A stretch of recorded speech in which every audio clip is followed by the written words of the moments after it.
Sometimes there are events that can leave much of what we love about football relatively meaningless. Sunday was one of those moments. The tragic death of Fiorentina captain and Italian international Davide Astori has left much of the footballing world, and in particular Italian football, in mourning. Following suit from the Italian Federation, this week we postpone our Serie A preview and instead remember the talented footballer, the much-loved teammate, and the cherished family man that was Davide Astori.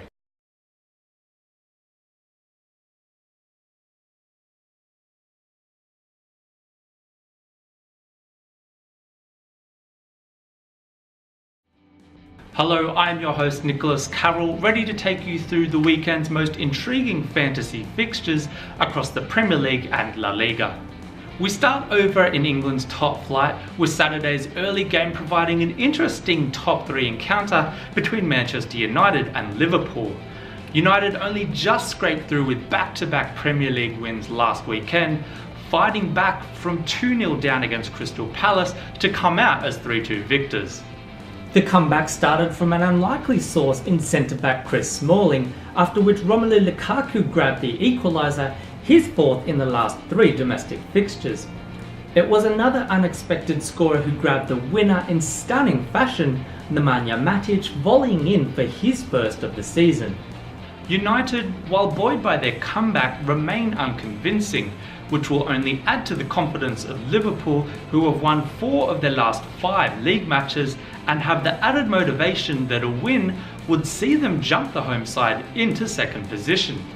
Mohamed Salah, frankly, we've run out of things to say.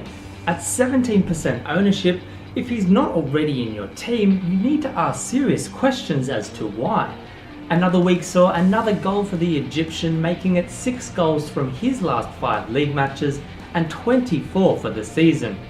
And after being rested for the majority of their midweek Champions League clash, he'll be physically fresh for United. Someone we haven't featured is the Reds goalkeeper Loris Karius, who grabbed his 3rd clean sheet in 5 league matches, potentially one to keep an eye on with a price tag of just $2 million. Next, we take a look at Arsenal's match at home to Watford. On paper, it's a relatively straightforward game for the Gunners. However, unfortunately for their fans, it's hard to know what to expect after 4 consecutive domestic losses. In defence, they have failed to earn a clean sheet in 11 league matches, with Peter Cech amassing -6 over the last 2 outings.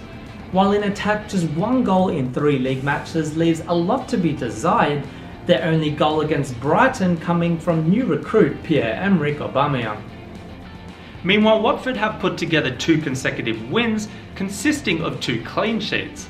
At the Emirates, a 3rd clean sheet seems unlikely. However, in front of goal, the Hornets will back themselves to score, particularly with the recent form of Troy Deeney, who has scored 3 goals in his last 4 appearances. So can Arsenal give their fans something to be proud of? On that note, we'll head over to our final Premier League fixture, Bournemouth at home to Tottenham. The Cherries come off the back of some mixed form and 2 consecutive draws, hosting a Spurs outfit that have won 3 consecutive matches, not conceding in any of those victories. The home side will need goals to cancel out their opponent's more fancied attack.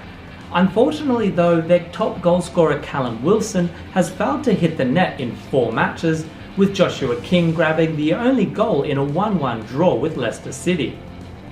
For the away side, while Harry Kane had scored the winner in the previous 2 matches, it was Son Heung-min who stole the show with a brace over Huddersfield, providing his owners 8 points after delivering no returns in his previous 5 appearances.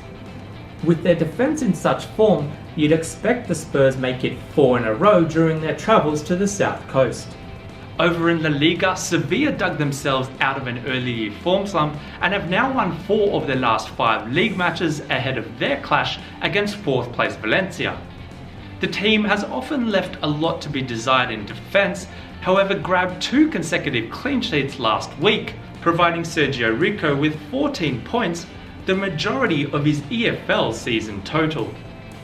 Franco Vazquez grabbed a goal and an assist in the win over Athletic Bilbao for 8 points, Luis Muriel also hit the back of the net, though despite not scoring, Sarabia remains the best fantasy option.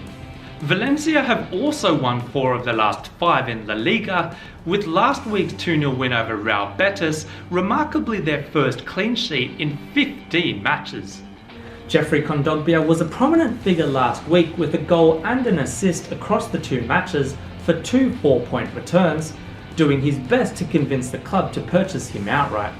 In more positive news, their last match saw both Rodrigo and Simone Zaza break their goal droughts, scoring their first goals in 7 and 10 league matches respectively.